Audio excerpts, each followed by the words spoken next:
Best friends, welcome back to my channel. This side Vanshika Verma. जैसे कि हमने बात करी थी कि हम हमारे नेक्स्ट वीडियो में सीए के लेवल्स और सिलेबस के बारे में बात करने वाले हैं। तो चलिए हम पहले सीए के लेवल्स के बारे में बात करेंगे। बेसिकली सीए में 3 लेवल होती हैं, फाउंडेशन, इंटरमीडिएट और फाइनल।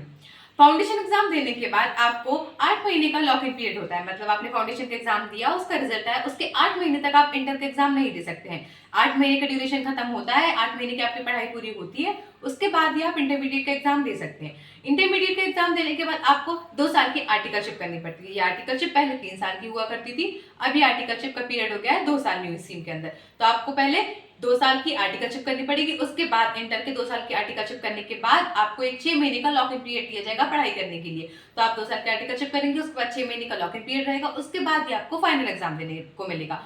तो मतलब आप फाउंडेशन करेंगे, आपको क्या 8 महीने का लॉक इन पीरियड रहेगा, फिर आपको इंटरमीडिएट देने को मिलेगा, फिर आपको 2 साल की आर्टिकलशिप करनी है, उसके बाद 6 महीने का लॉक इन पीरियड रहेगा, फिर आपको फाइनल एग्जाम देने को मिलेगा। ये होती है हमारे सीए के लेवल्स के बारे में। मतलब 3 लेवल होती है, फाउंडेशन, इंटरमीडिएट और फाइनल। ये आपको समझ में आ गया है कि कब कब कितने पीरियड बाद आप इनको दे सकते हैं। उसके बाद हम बात करने वाले हैं इन लेवल्स के सिलेबस के बारे में। क्या क्या पेपर होते हैं, कौन कौन से पेपर होते हैं। तो देखिए फाउंडेशन में क्या क्या पेपर होते हैं। फाउंडेशन में 4 पेपर होते हैं। कौन कौन से? अकाउंट्स, लॉ, मैथ्स और इकोनॉमिक्स। फाउंडेशन में 4 पेपर होते हैं। उसके बाद इंटरमीडिएट में 6 पेपर। पहले 8 पेपर हुआ करते थे, पर न्यू स्कीम के अंदर अब 6 पेपर होने लगे।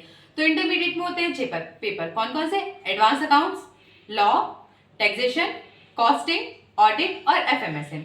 उसके बाद फाइनल में भी 6 पेपर होते हैं, जो कि उसमें भी पहले 8 हुआ करते थे, अब कितने होते हैं? 6 पेपर। कौन कौन से? FR, AFM, auditing, direct tax, indirect tax और आईबीएस। आईबीएस जो पेपर है वो एक ऑप्शनल पेपर होता है, ठीक है ना।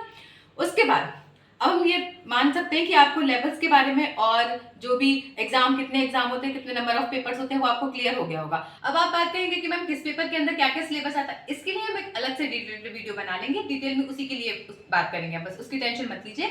पर आपको लेवल के बारे में और नंबर ऑफ पेपर के बारे में तो समझ में आ गया है ना, ठीक है। तो चलिए, मैं मान सकती हूँ, मुझे लगता है कि आपके लिए ये वीडियो इन्फॉर्मेटिव जरूर रही होगी। और आपको कोई भी अलग से ऐसा डाउट है जो आपका अभी क्लियर नहीं हुआ है, तो आप कमेंट सेक्शन में पूछ सकते हैं, मैं आपको उसका जवाब जरूर से जरूर दूंगी।